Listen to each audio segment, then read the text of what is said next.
Welcome back, everyone. Now today I wanted to show you how to do something that a lot of people are doing lately, which is putting the old Dreamcast into your Net City or Naomi Universal or really any of your high-res cabs.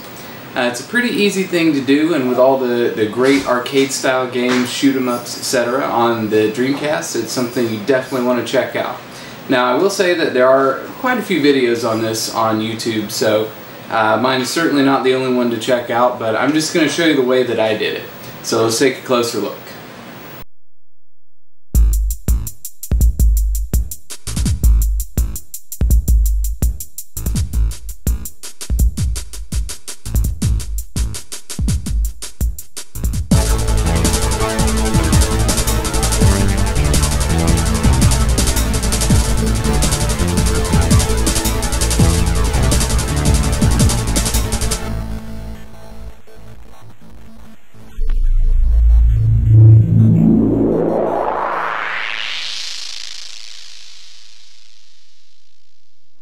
Alright, so if we're going to hook up the Dreamcast to the arcade machine, the big thing that we have to address is the controls.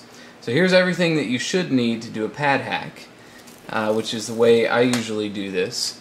The first thing is the sacrificial controller, of course. Now, I actually use one of the Mad Catz controllers, and the main reason for that is you can see we actually have all 6 buttons on here. So your trigger functions you don't have to worry about because they're analog on the normal Dreamcast controller. So you've got your buttons here, so it's a lot easier to work with. Next you'll need a small screwdriver to open your controller up, and I'd recommend just go ahead and get a set of these, because if you do this kind of work regularly you're probably going to need it anyway. The next thing is something of this nature, just to scrape the residue off the pads, and I'll show you that in more detail later. Wire cutter, of course, and then you're going to need these Molex connectors. And for your Net City, Naomi Universal cabs, they're all pretty much the same, and I'll actually leave a link to where you can buy these specific ones. You'll need 2 of these, one for player 1, one for player 2, and then you'll need one in this size here. And again, I'll leave specific links to these 3 types, and this is for your kicks. So your buttons 1, 2, and 3 will go on the first Molex connector, along with your start button and your directions, and then button 4, 5, and 6 will go on this one. And to go inside of these, you'll need these male sort of crimp connectors here. So, and again, I'll leave a link to a place where you can buy these. These are really cheap, so these aren't such a big deal. So you'll need something to crimp those with. I use one of these sort of cheap things here, and then you'll need something to strip the wires with. I use one of these just because this one will do it, but these are much better and much easier on the hands over time. Of course, you'll need a soldering iron, and you'll need some solder. I used the, not sure if you'll be able to see that, but I use the rosin core solder, and the reason is we're going to be scraping away at the pads here because the metal isn't exposed on the top, and so we'll have to expose the metal, and the rosin in this solder will actually sort of clean the pad up as we solder the wires to it. And of course you'll need some wire, and I keep wires, just sort of this bag here from these. You can see these are sort of like aborted JAMA harnesses and just things that just didn't work out, so I just keep the wire just for when I need it for these smaller projects like this. So the first thing we want to do is get our controller open. Alright, so we have our controller all opened up here, and this part I've taken off for the moment just because it's going to be easier to deal with, but it actually just sort of slides in like that. And I do put it back on once we're done, but for right now we're just going to set it to the side. And actually I was pleased to find out that this Mad Catz controller actually does not have the dark black or gray covering over the contacts, so you actually won't have to do the scraping away, which is really nice. Now what you'll notice, if you can, let's see if I can get this to focus. So you see everything's actually nicely labeled here. Start, you got up, down, left, and right over here, and then you have your A, B, C, X, Y, and Z. So you can see that there are two halves to each contact point here. Now when those make contact, that's when your button is going to engage. So you have to figure out which side is your ground and which side is actually the button signal input. Now in the case of these on the right side, all the top is ground, and you can figure this out pretty easily. If you look there, you'll see all the top ones are actually connected here, all in a line, because it's all a common ground. So all those are connected together, and so then you know your button signals will all be the bottom ones here. Same thing with your up, down, left, and right, and then your start. The left one is your contact, your right is your ground. So first thing you want to do is get all of your button inputs connected. Now I've got all my wires here. I like to use as many different colors as you can, just so you don't get anything confused once you get it hooked up. Go ahead and strip, I'm not sure if you can see that, strip the end of these, and then before I solder them to the contact points themselves, I actually put just a little bit of solder on the end of each one to get it started. And just be careful when you're soldering these, because if you see on there, they're very close. So pick a point that looks, you know, to be the safest. For me, I'm going to go with maybe a point down at the bottom here that's closer to the side. That's going to be a little bit further away from this top part here. So just be careful when you're soldering those on. So let's go ahead and get that done. Alright, so here you can see we have everything soldered on here. And I just want to say to please resist the urge to put giant blobs of solder on anything. I promise you're not going to be helping your project out any. You can see on here, if you look closely, that, let's see if we can get all that to focus in, that the amount of solder that I use is pretty minimal, and the reason is you just don't want any of that stuff bridging over, because if it does, then you're going to be in some serious trouble. So you have all of your contact points for the signals all connected. And then you're going to need two grounds. I've got one coming from up and one coming from Z here. It doesn't matter, they're all connected. Normally you only need a single ground, but in this case you've got your one Molex connector that's going to be buttons 1, 2, and 3, as well as your directions and your start, and that's going to need a ground. And then you're also going to need a ground on your kick harness connector, which is buttons 4, 5, and 6. Now if you're using a JAMA connector in your cab, then all you have to do is run each of these wires to the corresponding number on the JAMA harness. So I don't remember exactly what the numbers are, but you know, connect up to up, down to down, etc. And then you'll only need one ground in that case, and that'll go to any of the grounds on your JAMA harness. So now that we have all of this together, let's connect it up with these Molex connectors.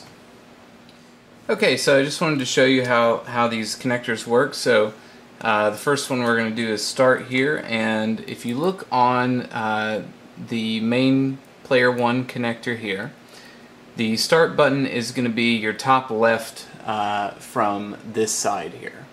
Okay, so and I'll put a link to a page that'll show you where all the things are supposed to be connected. Be sure to refer to that when you're doing this, so you don't get things all sort of mixed up. Now one thing I neglected to mention before was, I'm not sure how well you can see that, but you see how much I've stripped off of the end of this wire here. Now on the controller itself, I don't have these wires stripped down very far, and the reason is the more metal you have exposed, the more of a chance it's going to end up touching something it's not supposed to. So be careful about that. And also when you're getting these wires out like this, to connect them to the connector, I usually sort of try to untangle them as I go so that they're not a big mess. So then you have your connector here. I'm not sure how well you can see that. Sorry, I just changed the light in my, or changed the batteries in my light here, so I think things are a little weird at the moment. But regardless, here maybe I can move it a little closer. See if that helps. Well, anyway, regardless, you have your male connector here. Let's see, maybe that'll help. There you go.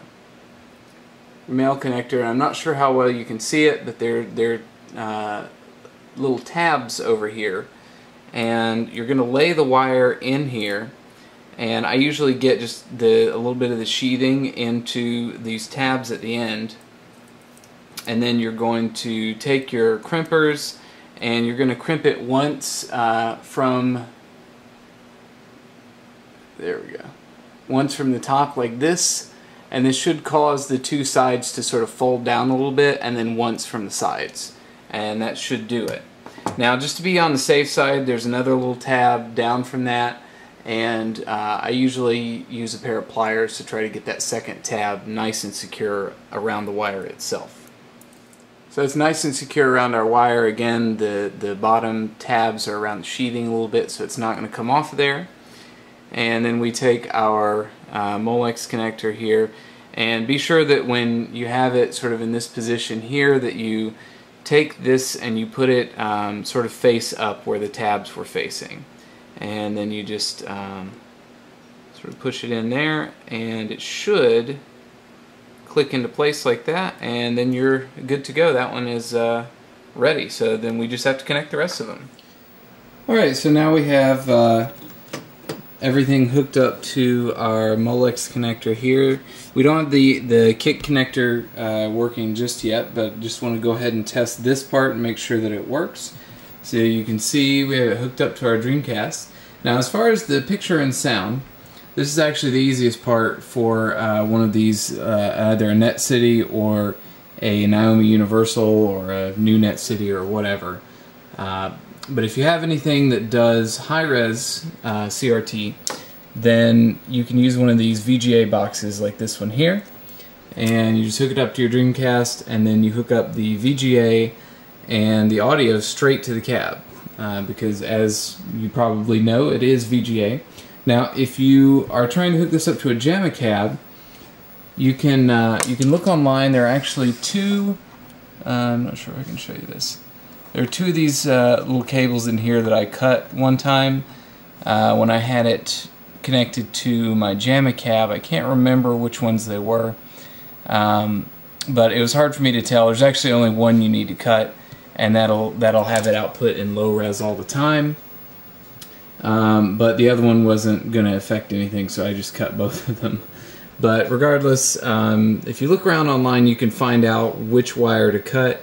So you cut one of those, and then on your VGA out, you just actually make your own connector for that and connect it to the red, green, blue, and then you twist the horizontal and vertical sync together to make a composite sync. So we're going to turn it on now. And it doesn't look great through the camera, but I can assure you it looks fantastic in person. Alright, so we have our usual startup screen if your battery's dead. So you can see we got this hooked up to the machine, and okay, so our left and right is working. Looks like our up and down's working, and so our button 1 is working. So we'll let's see. We'll go into something. So button 2 is working as well. So anyway, I'm pretty sure that the rest, button 3 is the only one I haven't tested, and the start, but I'm sure that those are working fine. This is one of those things, it's kind of all or nothing. If none of it works, then the best thing to troubleshoot is, first of all, make sure your ground is hooked up correctly, and make sure you have it hooked up to the right controller in here, of course. So yeah, so now let's just get our kick hooked up, and we'll have this finished up. Alright guys, so moment of stupidity here. Now I bought 2 of these pre-modded or pre-hacked standard Dreamcast controllers a couple years back when I put the Dreamcast in my Astro City initially. So one of them, this one, was a little buggy, and that's the reason I was going to go ahead and do another one of my own.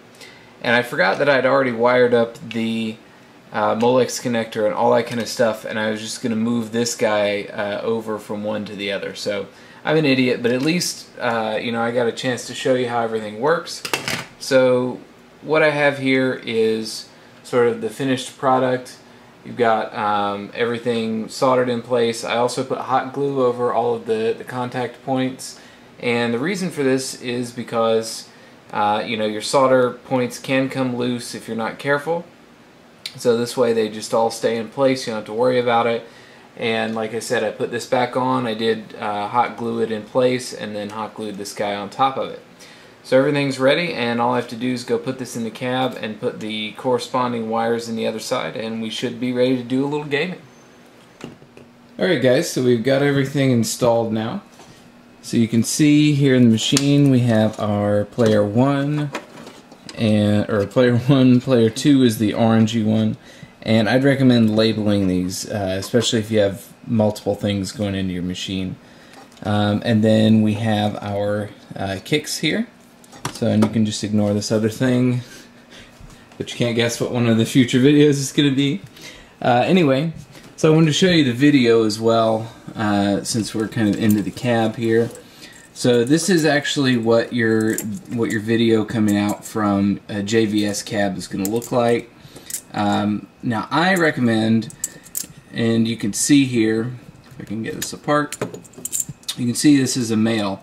So if you buy a regular VGA cable, it's going to be male on the end, and you're going to have to get a coupler like this one here.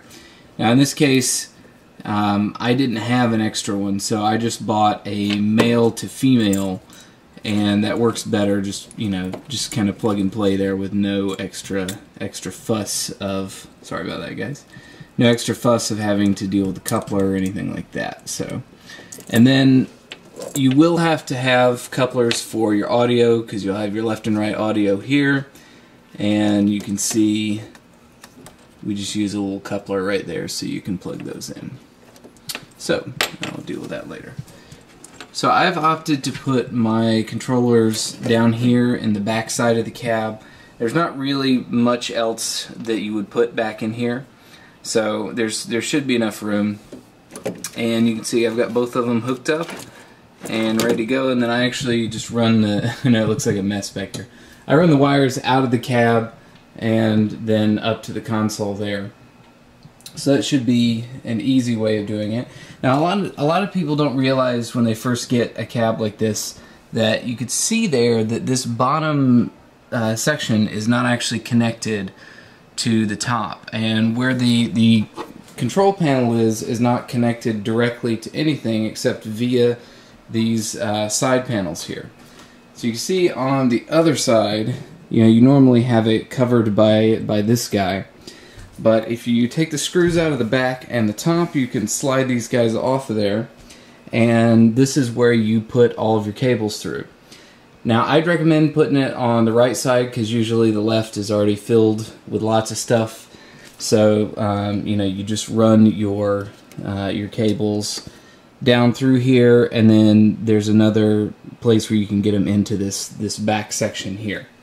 Now you don't have to do it this way necessarily. You can also put the controller itself into your control panel. Just make sure you have enough room for it up there, or you know, if you've got enough cable, you can kind of stick it in that guy down there, and use a controller extension, which is what I'm doing on my other the mystery console that's also being hooked up. So, at any rate, everything's sort of together now, and why don't we do a little bit of gameplay? Alright guys, so I just wanted to show you the video quality here. I'm going to show you a couple of games. And as you can see, the Dreamcast just really looks beautiful on this monitor. This is really the resolution it was meant to display at. So it just really looks fantastic.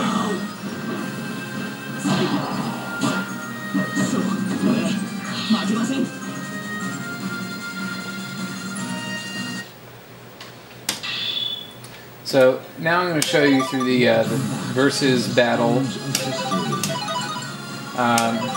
Just show you everything's working. And generally speaking, fighting games are a good way to test your controls, make sure everything's working. So you can see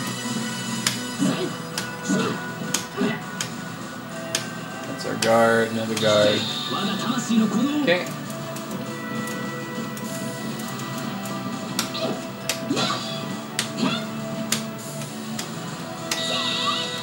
Alright, so everything's working, so I'll show you a couple of games now. Alright, so our first game here is Ikaruga. Now I do have this on the Naomi system. I usually play that on my vertical cast. So since this one's horizontal, we can still play it on the Dreamcast here. It's not full resolution, but not a big deal. It still looks great, so I just wanted to show you guys a little bit of that. And I'm not going to worry so much about, you know, chaining and all that kind of stuff. Just do, you know, kind of some quick and dirty, maybe first stage here, just to show you guys what everything looks like.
Well, that was stupid, wasn't it?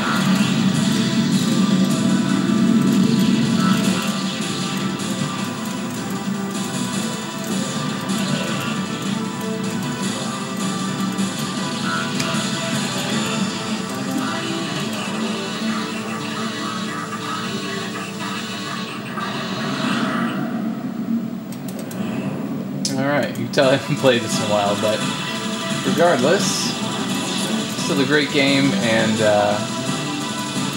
interesting mechanic. So I'm sure a lot of you guys know about that already.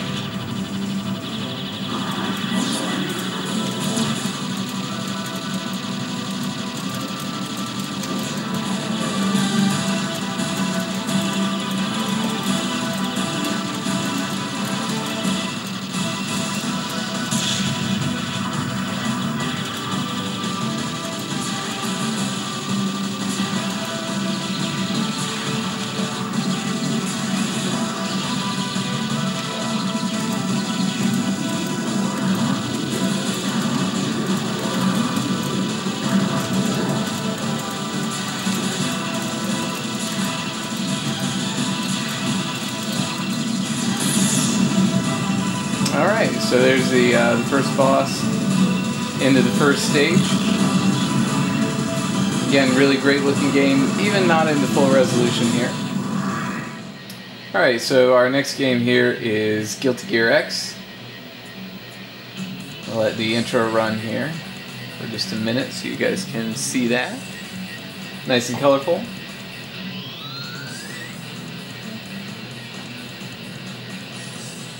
I should say I think I played this one time before using the regular Dreamcast controller, maybe about 15 minutes, so I'm not an expert on this game at all. So just be aware of that. So I'll play a quick round here. And yeah.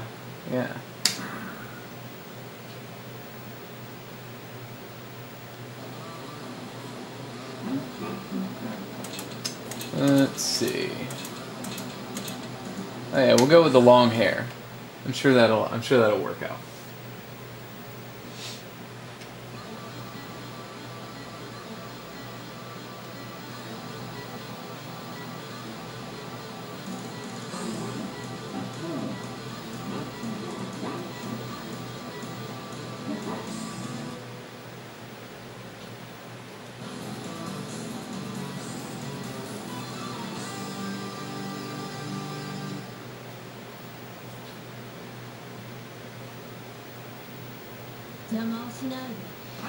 Again, another really great looking game, 2D game here. So we'll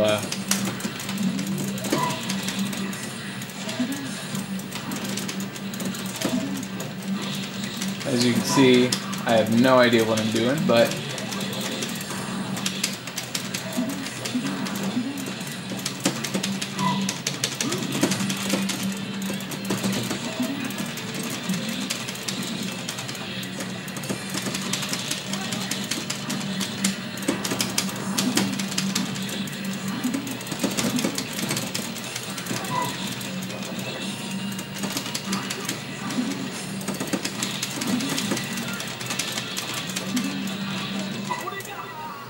alright.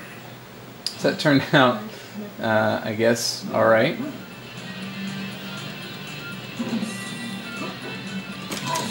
Oh.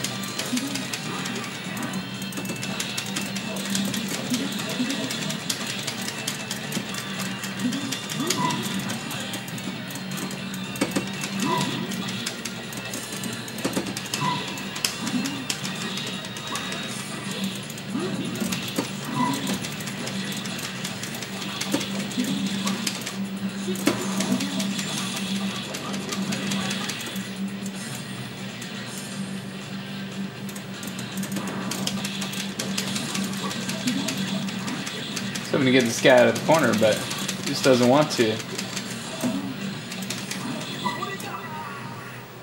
Alright, so there you go. It's a little Guilty Gear for you. Alright, and finally I want to show you this brand new game for the Dreamcast. This is Sturmwind, or I guess Sturmwind would be the closer to the correct pronunciation. We'll go, I guess we'll go arcade mode. Again, I haven't had a whole lot of chance to play this, and it does have a 6-button layout, so a little bit more complex than your normal shoot-'em-up. But this seems to be more of the sort of slower moving, more R-type style, or in that vein anyway.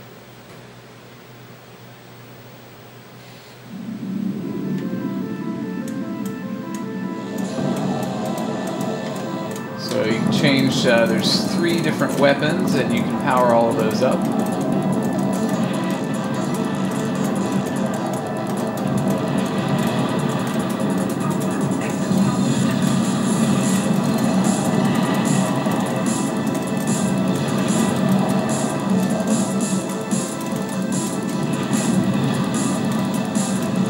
So a really beautiful looking game for the Dreamcast. And of course, it's always a good thing when you're still getting games on this great console.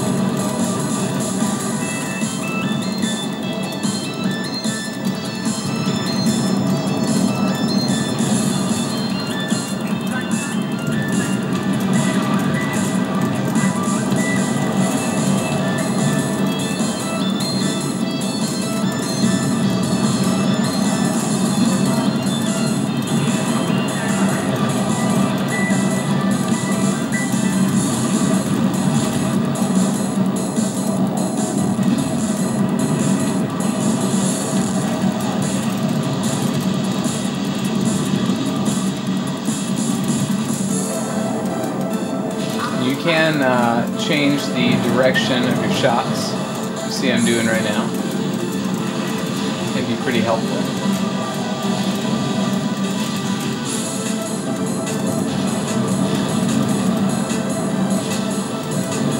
You see one of my guys is kind of going crazy here. And they can take hits. But then if you get your power up, then it's all back to normal here.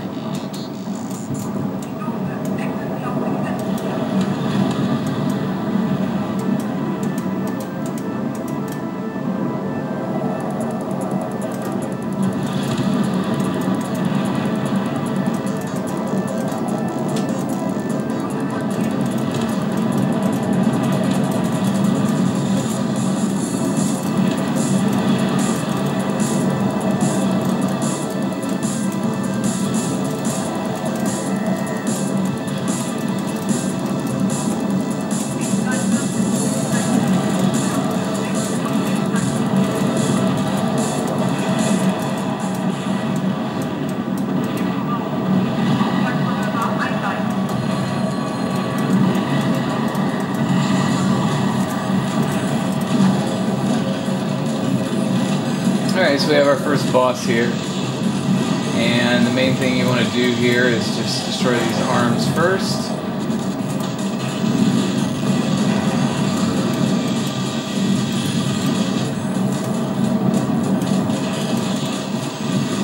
Take care of this other one here.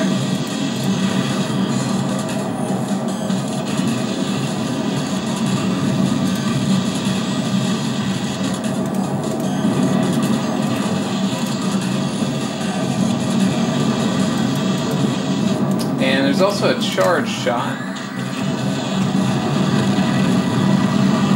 So that was quick. All you needed was one on the end there.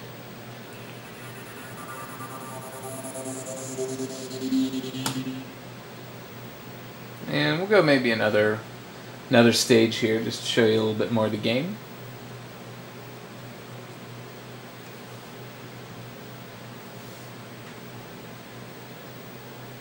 Hopefully this looks as good to you guys as it does to me. I'm not sure how well it's going to show up through the camera, but I can assure you this looks really fantastic.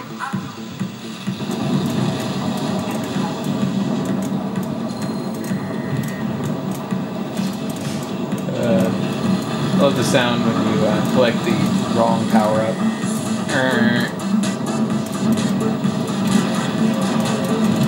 So even though I'm not doing it now, you can power up your other weapons too by switching to that one and then collecting the power-ups. You can power up all of them sort of simultaneously.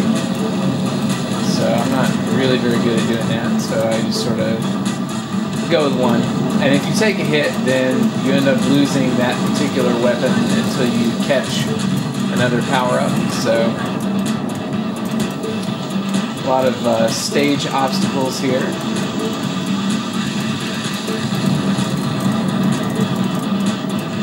Be very careful.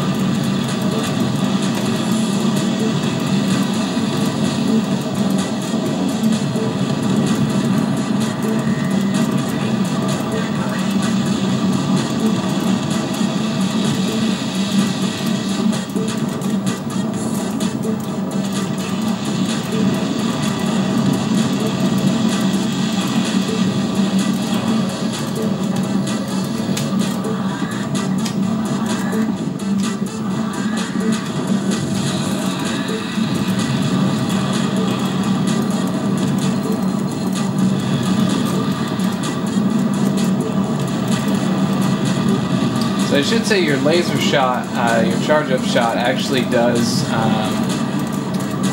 lose its charge, and you can see I just screwed the pooch on that one. But now I got my weapon back. So I really do like this one for most things. So there are a few spots where some of the other ones are better, but I think this one is my favorite to use for the most part. Oh.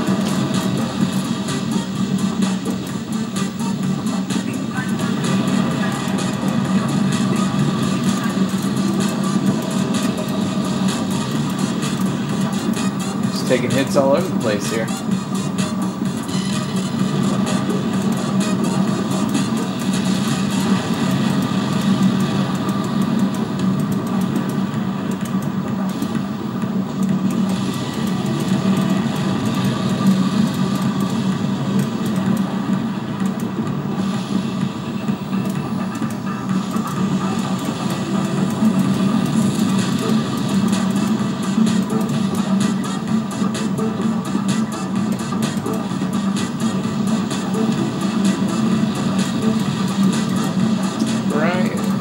Big guys should be showing up again. There we go.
And this shot actually, if you sort of let go a little bit, it'll give you multiple directions there.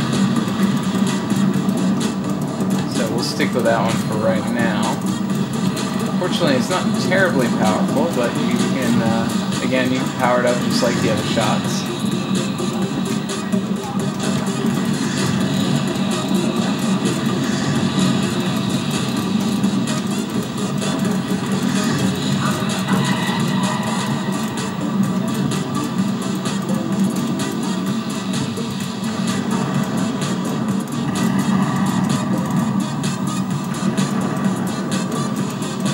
This is one of those games where you do want to try to memorize eventually where everything is, because you can really get caught off guard if you're not careful.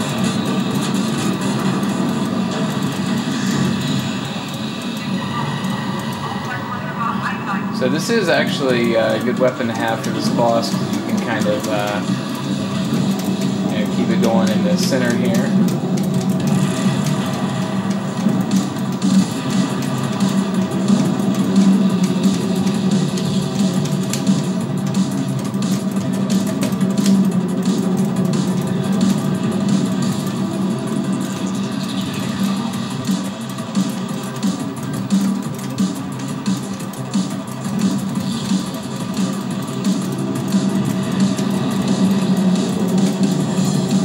Thankfully we had another weapon at the ready there, so unfortunately this is not really one that we want, not in this particular instance.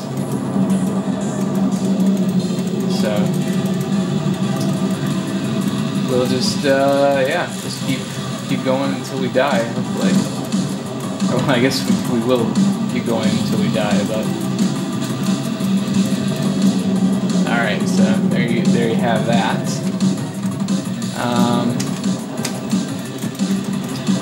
We'll switch back to this weapon here. See if we can get rid of this guy. There we go. So yeah, there's the second stage. So that's a little bit of Sturmwind. And just wanted to show you guys how to hook up the old Dreamcast to your Naomi Universal or Net City. And hope you enjoyed the video. Thanks for watching.